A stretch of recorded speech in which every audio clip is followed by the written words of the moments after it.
नमस्कार दोस्तों, story audio book Mumbai channel में आपका स्वागत है। अगर आपको यह कहानी पसंद आती है तो चैनल को सब्सक्राइब करें। तो चलिए शुरू करते हैं। आश्रम में। अब तक आप लोगों ने सुना कि अनाया और हर्षवर्धन आश्रम चले जाते हैं और अनाया का इलाज हो जाता है। लेकिन हर्षवर्धन अनाया से नाराज था, अपनी जान खतरे में डालने की वजह से। अनाया उसे गौर से देख रही थी और मुस्कुराते हुए बोली, अब नाराज होना बंद भी करो हर्ष। तुम जानते हो कि इसके अलावा और कोई रास्ता नहीं था। जब तक वह लोग कोई बड़ा क्राइम नहीं करते तब तक मैं उसे अपनी जिंदगी से बाहर नहीं फेंक सकती थी और मुझे उनसे बदला भी लेना था। और तुम जानते हो कि जब तक वह हमारे कब्जे में नहीं आते तब तक हम उनसे बदला नहीं ले पाएंगे। यह सुनकर हर्षवर्धन गौर से उसे देखता है।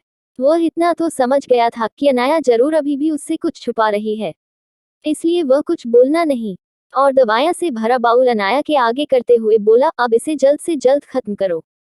हर्षवर्धन को अभी भी इस तरह से मुंह फुलाता देख अनाया को भी अच्छा नहीं लगा, लेकिन वह जानती थी कि इस बार गलती उसकी थी। हर्षवर्धन उसके हाथ में किचन में भी हल्की सी खरोच बर्दाश्त नहीं करता था। इसी वजह से तो वह खाना खुद बनाता था और अनाया को किचन में जाने तक नहीं देता था। और आज उसने जानबूझकर जहर पी लिया था, तो भला हर्षवर्धन कैसे बर्दाश्त करता है। इसीलिए अनाया भी समझ चुकी थी कि वह उसे बाद में मना लेगी। जैसे ही उसने दवा खत्म की, हर्षवर्धन ट्रॉली साइड में रखता है। अनाया एक नज़र ट्रॉली में पड़े खान की ओर देखती है और हर्षवर्धन की ओर देखकर बोली, तुम भी खा लो। तुमने भी कल से कुछ नहीं खाया होगा। क्योंकि अनाया जानती थी कि कल से वह पूरे रास्ते उसे कंसोल कर रहा था और यहाँ आने के बाद भी बस यही चिंता थी कि अनाया कब ठीक होगी। इस वजह से उसने कुछ खाया नहीं था। हर्षवर्धन बिना इमोशन के बोला, मुझे भूख नहीं है और तुम मेरी झूठी चिंता करने का नाटक मत करो। वही उसकी यह बात अनाया के दिन में भी दर्द दे गई। वह अपनी नम आवाज में बोली, हर्ष ऐसा कुछ नहीं है। मानती हूँ कि मैंने जो किया वह गलत था, लेकिन तुम भी समझो, वह लोग मेरी मॉम के कातिलों में से एक है। मैं उन्हें ऐसे ही नहीं छोड़ सकती।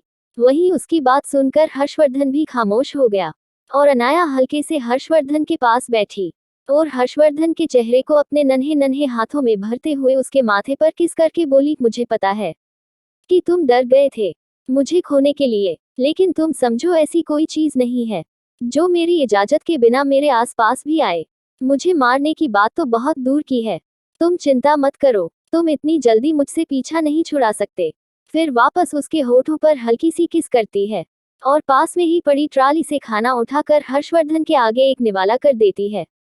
हर्षवर्धन उसके इस प्यार के एहसास में ही खो चुका था और खोया हुआ ही अपना मुंह खोल देता है।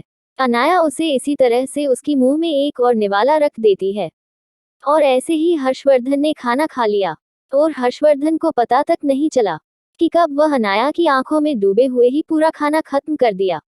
अनाया खाना खिलाने के बाद मुस्कुराकर बोली, ए मेरा क्यूट हस्बैंड। इतना बोलकर वह वापस एक हल्की सी किस उसके होठों पर कर देती है। हर्षवर्धन उसकी शरारत भरी नजर से होश में आया और मुस्कुराकर बोला, बीवी तुम नहीं सुधर सकती। फिर उसे बाहों में उठाकर वॉशरूम में गया और उसका हाथ साफ करवाकर उसे बिस्तर पर लेटाते हुए बोला, अब शांति से सो जाओ। घनश्याम स्वामी ने कहा है, तुम्हें 2 दिन यहीं पर आराम करना है। यह सुनकर अनाया में सिर हिलाते वह हुए बोली, बिल्कुल नहीं हर्ष, हमें जल्द से जल्द जाना होगा। हम प्रेसिडेंट के इलाज में ज्यादा देर नहीं कर सकते हैं। अब तक जड़ी बूटियां भी आ गई होगी और वैसे भी 2 दिन से उन्हें एक ही पंच भी नहीं मिला होगा।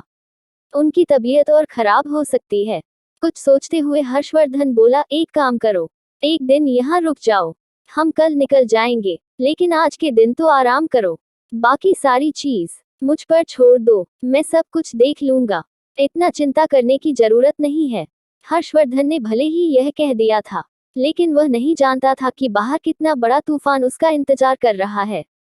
क्योंकि हर्षवर्धन के ऑफिस में न होने की वजह से उसके चाचा ने इसका बहुत ज्यादा फायदा उठाया। उसने बहुत सारे शेयर होल्डर को अपनी साइड कर लिया और उसने कंपनी में कुछ प्रोजेक्ट में फ्रॉड भी किया, जिसकी वजह से हर्षवर्धन की कंपनी में काफी उथल पुथल मची हुई थी।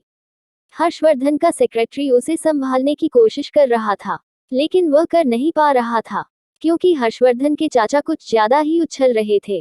ऊपर से पॉलिटिशियन पार्टी भी दबाव बना रही थी।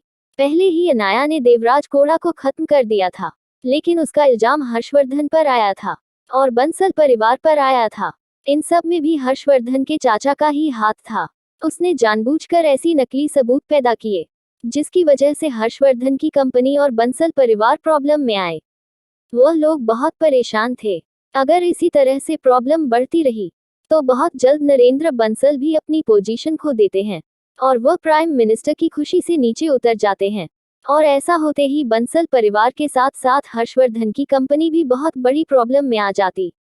क्योंकि बिजनेस और पॉलिटिक्स एक सिक्के के दो पहलू हैं। जब तक उनके पहिए सामान्य होते तब तक ही वो लोग तरक्की कर सकते थे।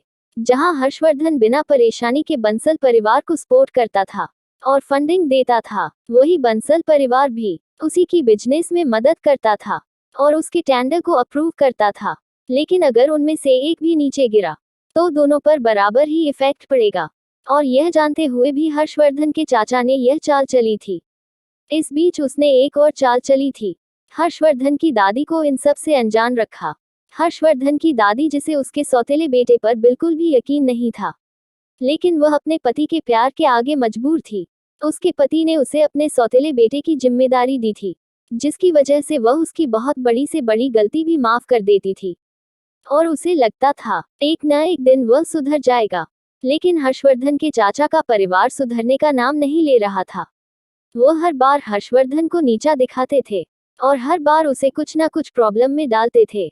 वह भी छोटी मोटी नहीं, हर बार प्रॉब्लम इतनी बड़ी होती थी कि बात हर्षवर्धन की जान पर आ जाती थी और हर्षवर्धन खुद को बहुत मुश्किल से बचाता था। लेकिन उसकी दादी को फिर भी लगता था कि परिवार के बीच प्यार होना चाहिए और उन्हें आपस में लड़ना नहीं चाहिए, इसलिए वह उन्हें माफ कर देती थी। हर्षवर्धन की नाराजगी की सबसे बड़ी वजह यही थी।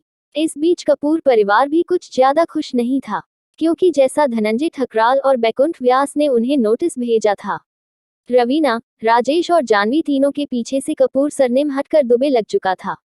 और यह बात हाई सोसाइटी में और न्यूज़पेपर में हाईलाइट थी कि किस तरह से एक रईस परिवार जो आज तक शानो शौकत में जीता आया था, वह परिवार एक मामूली परिवार बन चुका था। क्या इन सब की वजह से अनाया पर आएगी कोई नई प्रॉब्लम? और क्या हर्षवर्धन के चाचा अपनी चल के होगे कमियां? 2 दिन ऐसे ही बीत चुके थे। इस बीच अनाया की हालत में सुधार आ चुका था, लेकिन उस बीच हर्षवर्धन की कंपनी में भूचाल चुका था। अब हालात हाथ से बाहर जा रहे थे, जिसकी वजह से सेक्रेटरी रजत ने हर्षवर्धन को फोन करके सारी सिचुएशन समझा दी। इस वक्त हर्षवर्धन अनाया के पास ही बैठा था और वह अनाया को खाना खिला रहा था। इस वजह से फोन स्पीकर पर था। सब कुछ सुनकर जहां हर्षवर्धन हल्का सा परेशान हुआ, वहीं अनाया की आंखें गुस्से से आग उगल रही थी। उसे बिल्कुल बर्दाश्त नहीं था कि कोई भी उसके पति को परेशान करे, चाहे फिर वह कोई भी क्यों न हो। उसने ठान लिया था वो उन लोगों को अच्छा सबक सिखाएगी। तभी हर्षवर्धन गंभीर होकर बोला, ठीक है, मैं जाकर मामला देखता हूँ, तुम्हें कुछ करने की जरूरत नहीं है। वैसे भी दादी उन्हें कोई पनिशमेंट नहीं देगी। तभी उन दोनों के कानों में अनाया की कर्कश आवाज आई, रजत, जैसा मैं कहती हूँ वैसा करो। वही उसकी इतनी भारी और गुस्सैल आवाज सुनकर सेक्रेटरी रजत तो डर गया था, वही हर्षवर्धन भी चौंक गया था। उसने भी अपनी बीवी का यह खतरनाक रूप नहीं देखा था। उसके बाद अनाया उन्हें कुछ बताती है। उसकी पूरी बात सुनकर जहां हर्षवर्धन थोड़ा परेशान था, तो वही रजत खुश था, क्योंकि हर बार यही होता था कि हर्षवर्धन उसके चाचा को इग्नोर कर देता था। लेकिन इस बार उसकी मैडम ने उसे सबक सिखाने के बारे में सोच लिया था, इसीलिए वह खुश होकर बोला है, जी मैडम, हो जाएगा। वही हर्षवर्धन उसे देखते हुए बोला, शांत हो जाए, अभी भी इतनी भी बड़ी बात नहीं है।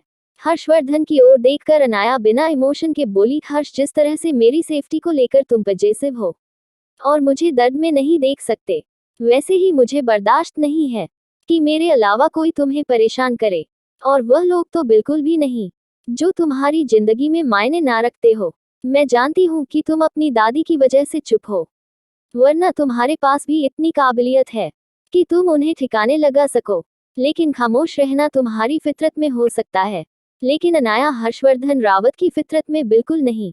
मैं खामोश रहकर बहुत कुछ सह चुकी हूँ, यह गलती अब मैं नहीं करती।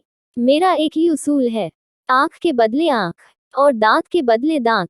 उसने तुम्हें परेशान किया और तुम्हारे लिए प्रॉब्लम क्रिएट की, तो उसे उसकी कीमत देनी ही होगी। और इस बार कीमत अनाया हर्षवर्धन रावत मांगेगी। इतना बोलकर उसकी आंखों में खतरनाक चमक उतर आई। वहीं हर्षवर्धन के दिल में एक सुकून और चेहरे पर एक मुस्कान आ गई। आज उसे सही मायने में एहसास हो रहा था कि इस दुनिया में एक ऐसी शख्सियत है जो उसके लिए जीती है और उसके लिए ढाल बनने का काम भी कर सकती है। आज तक वह दुनिया में हर किसी को प्रोटेक्ट करता आया था, हर किसी की मदद करता आया था, लेकिन किसी ने इसका सहारा बनने की कोशिश नहीं की थी और उसे प्रोटेक्ट किया था। उसकी दादी भी उसमें नाकामयाब रही थी, लेकिन अनाया वह कर चुकी थी। वह जानता था कि अब अनाया उसे हर बार इसी तरह से प्रोटेक्ट करेगी और वह उसके लिए कुछ भी कर सकती है। उसने ठान लिया था कि अब वह उसकी दादी की एक नहीं सुनेगा और अनाया को जरूरत पड़ी तो वह भी पीछे से उसकी मदद करेगा। तभी अनाया गंभीर होकर हर्षवर्धन से बोली, अब हमें चलना चाहिए, हमारे वापस लौटने का वक्त हो चुका है। मैं लेब से नरेंद्र अंकल के लिए कुछ जड़ी बूटियां लेकर आता हूँ।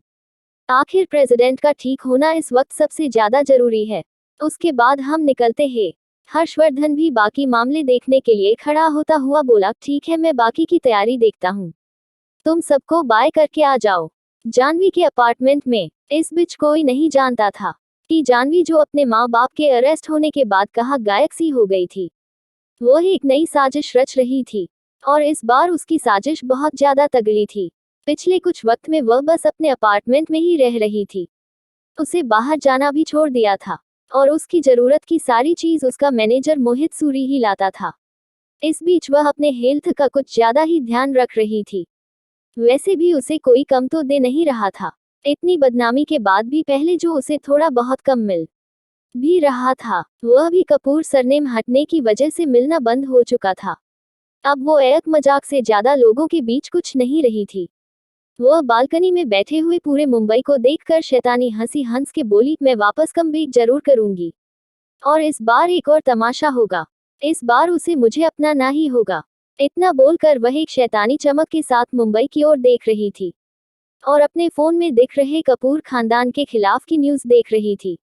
किस तरह से अब वह कपूर से दुबे बन चुकी थी और यह सब देखते हुए उसका हाथ अनायासी अपने पेट पर चला जाता है और किसी शैतान की तरह हंसकर बोली, अब तुम मेरे आगे बढ़ने की चाबी बनोगे। इतना बोलकर वह अपने पेट को हल्के से थपथपाती है और शैतान की तरह हंसने लगती है।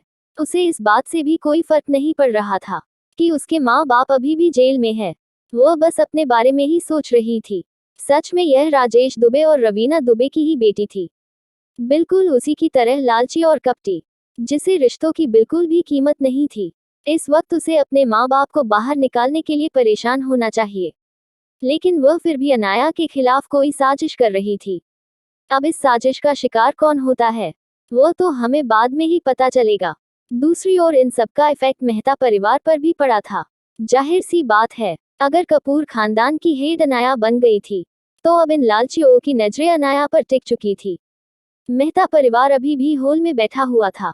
विशाल मेहता, जो अनाया के लिए पागल हो चुका था, वह कपूर इंडस्ट्री की न्यूज टीवी पर देखते हुए अपनी माँ से बोला, मोम आपको क्या लगता है कपूर इंडस्ट्री आप कैसे चलेगी? तभी विशाल के पिता बोले, वह अच्छे से चलेगी, क्योंकि मैंने सुना है कि अब उसने रावत इंडस्ट्री इंटरेस्ट ले रही है और उन्होंने इन्वेस्टमेंट किया है। अब तुम्हें जल्द से जल्द अनाया को अपने कब्जे में करना होगा और उसे अपने काबू में लेना होगा। विशाल की माँ भी हाँ में सिर हिलाते हुए बोली, तुम्हारे डेड सही कह रहे हैं। उस लड़की के काबू में आते ही पूरे कपूर खानदान की जायदाद हमारी हो जाएगी। वैसे भी उसकी परवरिश गांव में हुई है, उसके आगे पीछे कोई है तो नहीं। तभी विशाल की बहन दिव्या भी बोल पड़ी, सही बात है भाई, वैसे भी वह गांव की गवार है, उसने अपनी पूरी जिंदगी किसी छोटे से गांव के आश्रम में बिताई है, उसे दुनियादारी के बारे में कुछ नहीं पता होगा, उसे फंसाना आसान हो जाएगा। वैसे भी एक बार वह आपके गले में फंस गई और आपने उससे शादी कर ली तो उसकी माँ की विल के अनुसार सब कुछ आपका हो जाएगा। उसके बाद उसे ठिकाने लगाने में ज्यादा देर नहीं लगेगी, बाद में आप अपनी मर्जी से अपनी पसंद की लड़की से शादी कर सकते हैं। इतना बोलकर वह हंसने लगी। उसके माँ बाप भी उसकी हाँ में हाँ भरने लगे, क्योंकि उनका इरादा बिल्कुल नहीं था अनाया को अपने घर की बहू बनाने का, वह तो बस उसकी प्रॉपर्टी चाहते थे। आज भी वह अनाया को नीचे नजरों से ही देखते थे। उनके हिसाब से अनाया हाई सोसाइटी में उठने बैठने लायक नहीं थी, वह तो बस उसकी जायदाद के पीछे थे। लेकिन उन दोनों ने ही इस बात पर ध्यान नहीं दिया कि दिव्या की बात से विशाल की आंखें नफरत से लाल हो गई, क्योंकि वह अनाया के पीछे जुनूनी बन चुका था।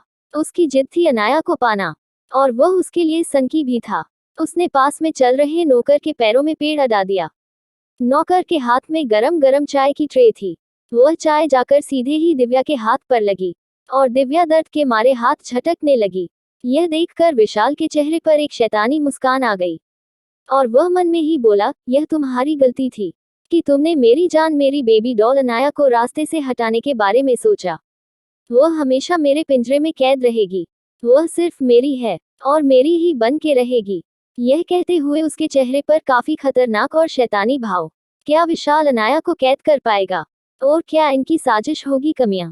अगर आपको अगला एपिसोड चाहिए तो लाइक करें, कमेंट करें और चैनल को सब्सक्राइब करें।